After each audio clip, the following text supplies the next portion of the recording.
ఓం నమ శివాయ. శ్రీ శివ మహాపురాణంలో సతీదేవి శివ కళ్యాణం తర్వాత ఏం జరిగిందని చూస్తున్నాము. ధ్యాన శ్లోకము. త్రయంబకం యజామయే సుగంధిం పుష్టివర్ధనం ఉర్వారుకమివ బంధనాత్ ముత్యోర్ముక్షియమా అమృతాత్. గిరి సార్వభౌముడైన హిమవంతుని రాజధాని మహాశోభాయమానంగా ఉంటుంది. సిద్ధసేవితమైనది. అక్కడ సంతత వసంతము. అచట చెట్లన్నీ కల్పద్రుమాలే. ఆ ప్రాంతమంతా మహోదారులు, పరమశాంతులు, తపోధనులు అయిన మునులతో యతులతో శాంత గంభీరంగా ఉంటుంది. సానువులన్నీ స్ఫటిక స్వర్ణ రత్న కాంతులతో చిత్రవర్ణ సమాకీర్ణంగా నయనానందంగా ఉంటాయి. మానసాది సరస్సులు అనేకం ఉన్నాయి. అక్కడ బంగారు తూండ్లు గల పద్మాలు ఉన్నాయి. అవన్నీ తాబేళ్ళు, మొసళ్ళు, వివిధ జలచరాలతో చూడముచ్చటగా ఉంటాయి. సింహాలు, 8 కాళ్ళ శరభ మృగాలు, మృగరూపము, పురుష స్వభావం కల పురుష మృగాలు ఇంకా అనేకం ఉన్నాయక్కడ. కస్తూరి, చెమరి మృగాల వంటి అపరూప చతుష్పా ఉత్పత్తులున్నాయి.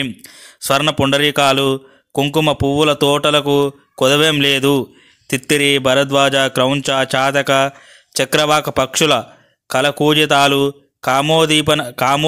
కామ ఉద్దీపనాన్ని కలిగిస్తూ ఉంటాయి. ఇంద్ర, కుబేర, యమ, వరుణ, అగ్ని, నిర్రుతి, వాయు, ఈశానుల రాజధానులన్నీ అక్కడే ఉన్నాయి. రంభ, ఊర్వశి, మేనకాది అప్సర స్త్రీగణ నృత్యగాన విలాసాదులను నువ్వు నిత్యము తిలకించవచ్చు. లేదా కైలాసంలోనే నివాసం ఏర్పాటు చేసుకుందామా? ఇది గుణాలలో మేటి అయిన మేరువు కంటే గొప్పది. అలకాధిపతి పట్టణానికి చెంతనే ఉంటుంది.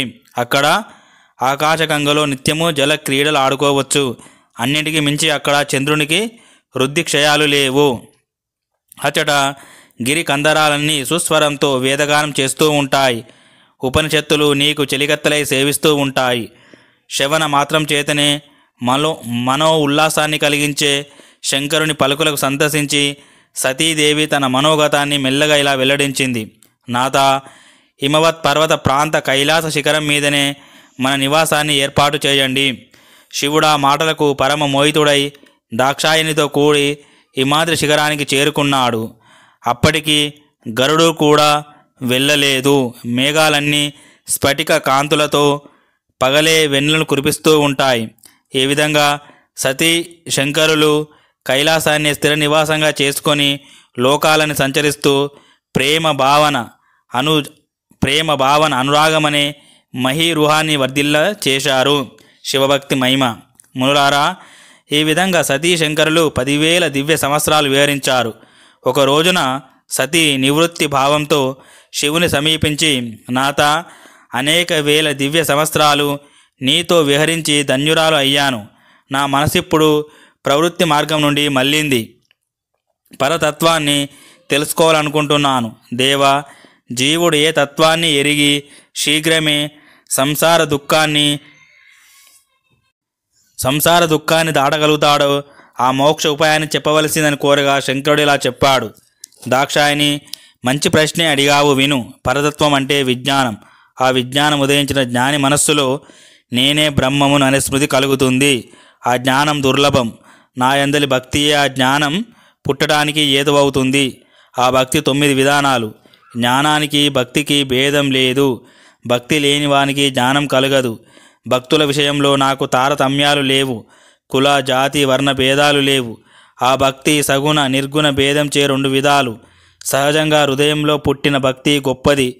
కోరికలతో పుట్టిన భక్తి తక్కువది. ఈ సగుణ నిర్గుణ భక్తి నైష్టికి అనైష్టికి భేదం చేత 2 విధాలు. నైష్టికి భక్తి 6 భేదాలు కలది. అనైష్టికిలో భేదాలు లేవు. సగుణ నిర్గుణ భక్తి విహితం, అవిహితం భేదం చే బహుభంగులుగా ఉంటుంది. భక్తి ఏదైనా అంగాలు 9: శ్రవణము, కీర్తనము, స్మరణము, సేవనము, దాస్యము, అర్చనము, నమస్కారము, సఖ్యము, ఆత్మార్పణము. వీటికి అనేక ఉపాంగాలు ఉన్నాయి. ఈ 9 విధములైన భక్తిని వివరిస్తాను. సమాహిత చిత్తంతో విను. భగవత్ కథలను శ్రద్ధాభక్తులతో వినటం శ్రవణం. భగవంతుని లీలను గానం చేయటం కీర్తనం. సర్వవ్యాపకుడైన శంకరుణ్ణి నిత్యము సర్వత్రా దర్శించి లోకంలో నిర్భయుడై ఉండుట స్మరణము. సూర్యోదయం మొదలు అంకిత భావంతో సర్వదా సేవకుని వలె అనుకూలంగా ఉండటము సేవనం. భగవంతుణ్ణి ప్రియునిగా భావిస్తూ అమృత రూపానందను అనుభవించడం దాస్యము. పాద్యం మొదలు షోడశోపచారాలతో పూజించడం అర్చన. అష్టాంగములచే భూమిని స్పృశించుట వందనము. అంతా మనమేలు కొరకే అనే దృఢ నిశ్చయము సఖ్యము. దేహం మొదలు సర్వమును భగవాను ప్రీతి కొరకు సమర్పించుట ఆత్మార్పణ. ఓ దేవి, ఇట్టి భక్తి శ్రేష్టము. జ్ఞాన వైరాగ్యాలకు తల్లి వంటిది, ముక్తికి దాసి వంటిది అయిన ఇట్టి భక్తి ఉత్తమోత్తమైనది. సర్వకర్మల ఫలం భక్తి నుండే పుడుతుంది. భక్తి యందు నాకు నీపై గల ప్రేమతో సమానమైన ప్రేమ ఉంది. భక్తుడు నాకిష్టుడు. ముల్లోకాలలో భక్తి కంటే సుఖమైన మార్గం లేదు. కలియుగంలో భక్తి గొప్పది. కలిలో జ్ఞాన వైరాగ్యాలు ఉత్సాహముడిగి జవసత్వాలు లేనివై ఉంటాయి. వాటిని స్వీకరించేవారు లేని కారణంగా అవి శిథిలావస్థలో ఉంటాయి. కలిలో భక్తి ప్రత్యక్ష ఫలాన్ని ఇస్తుంది. నా భక్తునికి నేనెప్పుడూ సాయం చేస్తాను. పూర్వం నా భక్తుని కారణంగానే సూర్యునిపై అతి క్రోధాన్ని ప్రకటించాను. భక్తుని కారణంగానే పక్షపాతం లేకుండా రావణుణ్ణి పరిత్యజించాను. చెడు ఆలోచన గల కుమతి అయిన వ్యాసుని నందిచే దండింపజేసి కాశీ బహిష్కరణ శిక్ష విధించాను. అంటే చెడు ఆలోచన గల కుమతి అయిన వ్యాసుని నందిచే దండింపజేసి కాశీ బహిష్కరణ శిక్ష విధించాను. ఈ విధంగా శంకరుడు సతికి భక్తికి సంబంధించిన అన్ని విషయాలు బోధించాడు.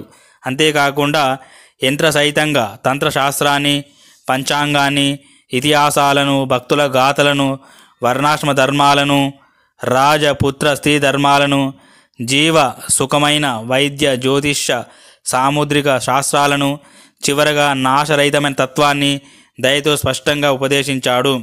సతీదేవి శ్రీరాముణ్ణి పరీక్షించుట. తపోధనులారా వినండి. ఒక రోజున సతీ శివులు లీలగా త్రిలోక సంచారం చేస్తూ భూలోకంలో దండకారణ్య శోభను పరీక్షిస్తూ ఉండగా సీతా వియోగంతో బాధపడుతున్న శ్రీరామచంద్ర ప్రభు వారికి దర్శనమిచ్చాడు. వెంటనే శంకరుడు ఆయనకు నమస్కరించి తన దర్శనాన్ని ఇచ్చి జయ అని పలికి ఆశీర్వదించాడు. ఆ దృశ్యాన్ని చూచిన సతి శివమాయ మోహితురాలై, నాథ, హరి బ్రహ్మాదులు సైతం మీకు నమస్కరిస్తారే, అట్టి మీరు భూలోకంలో ఒక మానవ పుత్రునికి నమస్కరించారు. ఎక్కడైనా మృత్యునికి ప్రభువు నమస్కరించ ఉంటుందా అని ప్రశ్నించింది. శివుడిలా సమాధానం చెప్పాడు. దేవి, ఈ శ్రీరామచంద్రుడు సాక్షాత్తు విష్ణువే. లక్ష్మణుడు శేషువు. సాధు రక్ష కొరకు ఆవిర్భవించిన అవతారాలవి. నీకేమైనా శంక ఉంటే పరీక్షించుకోవచ్చు. అప్పుడు సతి పతి మాట మీద తనకెంత విశ్వాసం ఉన్నా సహజంగా స్త్రీలు అనుమాన పీడితలు కనుకను ఆ సమయంలో శివమాయ మోహితురాలై ఉంది కనుక శ్రీరామచంద్రుని పరీక్షించడానికి పూనుకొని సీతారూపంలో రామునికి దర్శనమిచ్చింది. మనస్సులో సత్యాన్నెరిగిన విష్ణువైన రాముడు శివనామాన్ని జపిస్తూ సతికి నమస్కరించి కుశలమడిగాడు. దానికి ఆశ్చర్యచకితురాలైన సతి జరిగిన దాన్ని చెప్పి, ఏ విష్ణు, మహాదేవుడు సైతం నమస్కరింపదగిన పరమపదాన్ని ఎలా పొందగలిగావు అని ప్రశ్నించింది. ఋషులారా, శ్రీరాముడు సాక్షాత్తు విష్ణువే కనుక తన పూర్వగాథను సతికిలా చెప్పసాగాడు. తల్లి, నా శివభక్తికి మెచ్చి శంభుడు ఈ పరమపదాన్ని నాకు అనుగ్రహించాడు. ఆ పూర్వగాథను చెప్తున్నాను, ఆలకించు. పూర్వము శంకరుడు విశ్వకర్మని పిలిచి తన లోకంలో గల గోశాలయందు సుందరమైన భవనాన్ని నిర్మింపజేశాడు. ఛత్ర చామరాదులను, సింహాసనాన్ని ఏర్పాటు చేసి బ్రహ్మేంద్రాది సకల దేవతలను, తక్కిన దేవజాతులను, అప్సరసలను, గాయకులను రప్పించి అనేక దివ్య వస్తువులను సమకూర్చి స్వయంగా బ్రహ్మాండ మండపంలో నన్ను సింహాసన రూఢుని చేసి సార్వభౌమ చిహ్నంగా శిరస్సున రత్న కిరీటాన్ని ఉంచి అనేక వరాలు ఇచ్చి సృష్టిపాలన కర్తవ్యాన్ని నాకు అనుగ్రహించాడు. అంతేకాదు, సనాతనమైన వేదాలు కూడా నా మహిమను కీర్తించినట్లే నీ గాథలను కూడా వర్ణిస్తాయని వరమిచ్చాడు. తన స్వీయ ఐశ్వర్యానంతటిని నాకు దారపోశాడు. హరిద్వేషులను తను దండిస్తానని శపథం చేశాడు. ఈ గోలోకము సర్వ సమృద్ధమై భక్తులకు పరమపదమై మహోజ్వలమై ప్రకాశించగలదని వరమిచ్చాడు. స్వయంగా తను దోసులొగ్గి నమస్కరించి అందరిచే నమస్కరింపజేశాడు. ఆ విష్ణువును నేనే. శివ ఆజ్ఞచే 4 రూపాల్లో అవతరించాను.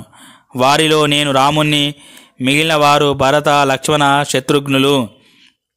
ఈ విధంగా తన పూర్వగాథను, వర్తమానాన్ని వివరించి ఆది దంపతులైన మీ దర్శన భాగ్యంచే సీత నాకు మళ్ళీ దొరుకుగాకని పలికి వనసంచారానికి వెళ్ళిపోయాడు రాముడు. భర్త అయిన శంకరుని మాట మీద ఆధారాన్ని కోల్పోయి స్వతంత్రించి శ్రీరాముని పరీక్షించి జ్ఞానోదయాన్ని పొంది సతి శోక వ్యాకులై విషన్నవదనంతో భర్త ముందు నిలబడింది. తల వంచుకు నిలుచున్న సతిని చూచి ధ్యాన మార్గంలో జరిగింది తెలుసుకొని తన పూర్వ ప్రతిజ్ఞను స్మరించి మనస్సులో విషాదాన్ని పొందాడు. ధర్మవక్త ధర్మకర్త అయిన శివుడు వేద ధర్మ పాలకుడు కనుక సతిని మనస్సులో పరిత్యజించి కైలాసానికి వెళ్ళిపోయాడు. మార్గమధ్యంలో ఆకాశవాణి శివుని ధర్మనిష్టకు మెచ్చి, శంకరా, నీవు ధన్యుడవు. నీతో సమంగా ప్రతిజ్ఞ పాలనను నెరవేర్చుకోగల మహాయోగి మరొకడు లేడు అని కీర్తించింది. ఆ పలుకులను విన సతి కాంతిని కోల్పోయి, నాథ, మీ ప్రతిజ్ఞ ఏమిటో నేను వినదగునా అని కోరినా శివుడు బదులు చెప్పలేదు. సతి ధ్యానంలో శంకరునిచే ధ్యానించి సర్వాన్ని తెలుసుకొని నిట్టూర్పులు విడుస్తూ దుఃఖితురాలైంది. ఆమె మనోగతాన్ని ఎరిగిన శంకరుడు ఆమెకు అనేక గాథలను చెబుతూ ఊరట కలిగించాడు. సూతుడు శివ మహాపురాణంలో ప్రధానమైన దక్షుని గాథను మునులకు వివరించాడు. మునులారా, పూర్వము మహాత్ములైన మునులు ప్రయాగలో అధ్వర విధిని నిర్వర్తించారు. అతడికి సిద్ధులు, సనకాది దేవర్షులు, ప్రజాపతులు, దేవతలు, జ్ఞానులు, బ్రహ్మదర్శినులు ఇంకా అనేక మంది మహానుభావులు వచ్చారు. సపరివారంగా బ్రహ్మగారు కూడా వచ్చాడు. భవాని సహితుడై రుద్రుడు తన ప్రమద గణాలతో కూడి అరుదించాడు. రుద్రుని చూసి అక్కడి వారందరూ లేచి నమస్కరించారు. శివుని ఆజ్ఞచే తిరిగి ఉపవిష్టులయ్యారు. ఆ సమయంలో ప్రజాపతులకు పతి తేజశాలి గరివిష్ అయిన దక్షుడు కూడా వచ్చాడు. బ్రహ్మకు నమస్కరించి ఉచిత ఆసీనుడయ్యాడు. అక్కడి వారంతా అతనికి నమస్కరించి స్తుతించి పూజించారు. రుద్రుడు లేవలేదు, నమస్కారము చేయలేదు. దక్షుని అతిశయానికి మనసులో నవ్వుకున్నాడు. లేచి నమస్కరించిన రుద్రుని చూచి దక్షుడు అప్రసన్నుడై క్రోధాన్ని పొంది మహాగర్వంతో క్రూర దృష్టితో రుద్రుని చూచి అందరూ వినపడేటట్టిలా అన్నాడు. ఈ దేవ దానవ బ్రాహ్మణ శ్రేష్ఠులంతా నాకు లేచి నిలబడి నమస్కరించారు. కానీ ప్రేత పిశాచ సంవృతుడైన ఈ శ్మశానవాసి, ఈ లజ్జా పరిత్యాగి, ఈ నీతి విదూరుడు, ఈ వేద బాహ్యుడు, ఈ అమంగళకరుడు నన్ను ధిక్కరించేటంత గర్విష్ఠ ఎలా అయ్యాడు? ఇతని అనుచరణ గణమంతా నాస్తికులు, పాపశీలురు. వారు వైదికాచార సంపన్నులైన బ్రాహ్మణులను చూచి పర్యయిస్తారు. ఈ రుద్రుడు భార్య యందు అధిక ప్రేమోన్మత్తుడు. ఇతన్ని వధించడానికి నాకు మీరు అనుజ్ఞ ఇవ్వండి. ఈ పై నుండి వీడు యజ్ఞ బహిష్కృతుడు, శ్మశానవాసి, వికృత రూపి అయిన వీడితో కూడి దేవతలు యజ్ఞ భాగాన్ని స్వీకరింప ఉందురుగాక అని శపించాడు. దక్షుని మాటల మాయలో పడ్డ భృగ్వాది ఋషులందరూ రుద్రుణ్ణి గరించారు. ఓం శాంతి శాంతి శాంతి. హరి ఓం తత్సత్. సర్వం శ్రీరామకృష్ణార్పణమస్తు. తర్వాతి భాగంలో శివుడు నందిగణాలు ఏం చేస్తాయన్నది చాలా అద్భుతంగా ఉంటుంది ఘట్టము.